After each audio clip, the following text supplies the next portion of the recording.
அதாவது மனுதாரர் ராம ரவிக்குமார் சார்பில் அனைத்து விதமான நாங்கள் வாதங்களும் வச்சுருக்கோம். எல்லாத்தையும் வந்து நல்லா கன்சிடர் பண்ணுறேன்னு சொல்லியிருக்காங்க. ஆமாம், நாளைக்கு வந்து தமிழ்நாடு அரசின் அட்வொகேட் ஜெனரல் திரு PS ராமன் வந்து ரிப்ளை பண்ண போகிறாரு. நம்ம இவரை பொறுத்த வரைக்கும் நம்ம எல்லா விஷயத்தையும் நம்ம வந்து நீதிபதிகள்கிட்ட சொல்லியாச்சு. மற்ற ஒரு பர்டிகுலராக எந்த விஷயத்தையும் நம்ம வந்து ப்ரெஸ்ஸுக்கு இப்போ சொல்லக்கூடாது. ஏன்னா கோர்ட்டில் வந்து மேட்டர் இருக்கிறதுனால நம்ம ஆர்குமெண்ட்ஸ்லாம் நம்ம இவருக்கெல்லாம் என்ன சொல்லணுமோ கட்சி செய்யணுமோ அதெல்லாம் பண்ணியாச்சு. அந்தளவுக்கு தான் சொல்லணும் இந்த ஸ்டேஜில். இல்லை இது பண்ணோம் அது பண்ணோம் இப்படி இருக்காங்க அப்படி இருக்காங்கங்கிறது இந்த ஸ்டேஜில் வராது. கேஸ் முடிஞ்சு தீர்ப்பு வந்ததுக்கப்புறம் நம்ம எல்லாமே சொல்லலாம். இப்போ இது அதாவது நாங்கள் எல்லாத்தையுமே நடத்திட்டு இப்போ வந்து இது இறுதியாக முருகன் கையில் விட்டாச்சு. அதுதான் நாங்களும் அவரும் பேசிக்கிட்டு வந்தது வெளியில். ஆமாம், அந்த தூண் இருக்குது. அந்த தூண் இருக்கக்கூடிய எவிடன்ஸ் எல்லாமே கோர்ட்டில் கொடுத்தாச்சு. நீதியரசர்கள் 2 பேருமே அதை பார்க்குறேன்னு சொல்லியிருக்காங்க சார். ஒரு வீடியோ ப்ளே பண்ணுறேன்னு சொன்னோம். அதை வந்து நீங்கள் கோர்ட்டுக்கு பென்ட்ரைவாக கொடுத்துருங்கன்னு சொன்னாங்க. அது மாதிரி கொடுத்தாச்சு. அந்த ஹில்ஸை ஃபுல்லாக எடுத்து கம்ப்ளீட்டாக எல்லா பொசிஷனையும் தெளிவாக்குற மாதிரி ஒரு வீடியோ கொடுத்துருக்கோம். வீடியோ கொடுத்துருக்கு. வேறு ஏதாவது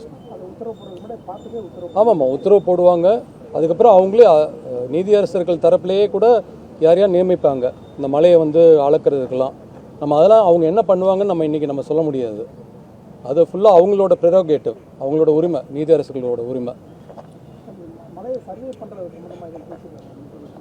இல்லை, அது மாதிரி ஒரு ஐடியா இருக்குது. பட் அது மாதிரி எதுவும் அவங்க வந்து எங்களுக்கு இப்படி தான் பண்ணுவோம் அப்படின்னு சொல்லலை. இந்த வழக்கு மேல்முறையீட்டு மனு விசாரணையில் அரசு தரப்பு வாதங்கள்லாம் பார்க்கும்போது நீங்கள் எப்படி சார் பார்க்குறீங்க? ஒரு மனுதாரர் தரப்பு வழக்கறிஞர் அரசு அப்படின்னா அரசு, HRNC அதாவது அறநிலையத்துறை, போலீஸு எல்லாருமே வந்து மனுதாரர்களுக்கு விரோதமாக தான் ஒரு ஸ்டாண்ட் எடுக்கிறாங்க. கோயிலுக்கே விரோதமாக ஸ்டாண்ட் எடுக்கிறாங்க. இந்த மாதிரி ஒரு தீபத்துணை இல்லைன்னு தான் அவங்களோட ஸ்டாண்டு. அது வரைக்கும் நாங்கள் சொல்லலாம். எல்லாருமே வந்து இந்த மாதிரி இது வந்து ஒரு சர்வே கல் அப்படின்னு சொல்கிறாங்க. இல்லை சில பேர் இது ஜெயினர் காலத்து கல்லுங்கிறாங்க. நாங்கள் கிரானைட் ஸ்டோன் அப்படிங்கிறாங்க.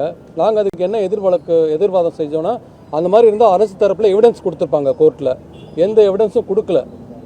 இந்த தீபத்தூண் இருக்கிறதுமே பார்த்தீங்கன்னா கோயில் இடம் அப்படின்னு சொன்ன இடத்துல தான் இருக்குது. இது தர்காக்குள்ளே இல்லை, கோயில் இடத்துல தான் இந்த இருக்குது. அதே மாதிரி நாங்கள் வந்து ஒரு 20 கோயிலுக்குடைய இந்த மாதிரி இருக்கக்கூடிய தீபத்தூண்கள்லாம் கொடுத்துருக்கோம், ஃபோட்டோஸ்லாம் கொடுத்துருக்கோம். மாதிரி பழனி, திருத்தணி, நிறைய முருகன் கோயில், நிறையா சிவன் கோயில், எல்லா இடத்துலையும் கர்நாடகா, தமிழ்நாடு எல்லா இடத்துலையுமே கிட்டத்தட்ட பார்த்தீங்கன்னா இந்த தீபத்தூண் வந்து இந்த மாதிரி ஒரு அமைப்பில் தான் இருக்குது. அது எப்படி ஏற்றுவாங்கன்னு நீதியரசர்கள்ட்ட எக்ஸ்பிளைன் பண்ணியிருக்கோம். ஒரு செம்பு கொப்பரை வச்சு அதில் காடா துணி, நெய், திரி இதெல்லாம் போட்டு ஏற்றுவாங்க. ஒரே ஒரு நாள் ஏற்றுறதுனால யாருக்கும் எந்த ரிலீஜனுக்கும் எந்த மதத்தினருக்கும் எந்த விதமான பாதிப்பும் வராது. ஒரே ஒரு நாள் போய் ஏற்றுறதுனால, அதுவும் கோயில் போலீஸ் ப்ரொடெக்ஷனோட போய் ஏற்றினா என்ன ஆயிர போகுது அப்படிங்கிற மாதிரி ஒரு வாதம் வச்சுருக்கோம். ஒரே ஒரு நாள் வருஷத்தில் திருக்கார்த்திகை அன்னைக்கு மட்டும். சார், நீதிபதிகள் சொன்ன கருத்துலாம் இப்போ வந்து பொது வெளியில் வந்து சொல்ல முடியாது சார். அதெல்லாம் நீங்கள் ரெக்கார்ட் பண்ணியிருப்பீங்க. அது வந்து நம்ம சொல்லக்கூடாது. நம்ம சீனியர் லாயர், நம்ம வி ஷுட் ரெஸ்ட்ரிக்ட். அது அவங்களோட உரிமை. என்ன சொல்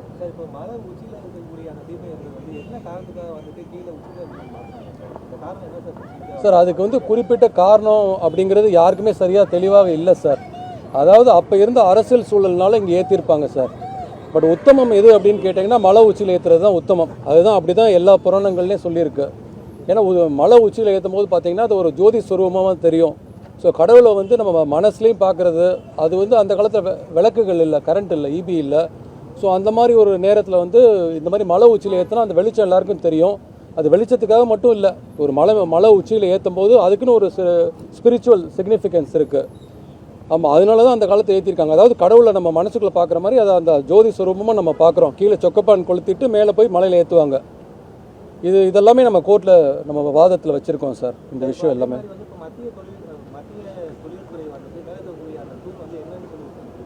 சார் அவங்க ரிப்போர்ட் வந்து அவங்க அடிஷ்னல் சொலிசிட்டர் ஜெனரல் வந்து கொடுக்குறதா சொன்னாங்க. இது வரைக்கும் அவங்க வந்து ஒன்றும் கொடுக்கல. நாளைக்கு கொடுப்பாங்கன்னு நினைக்கிறோம் சார். ஆமாம், அவங்கள பொறுத்த வரைக்கும்.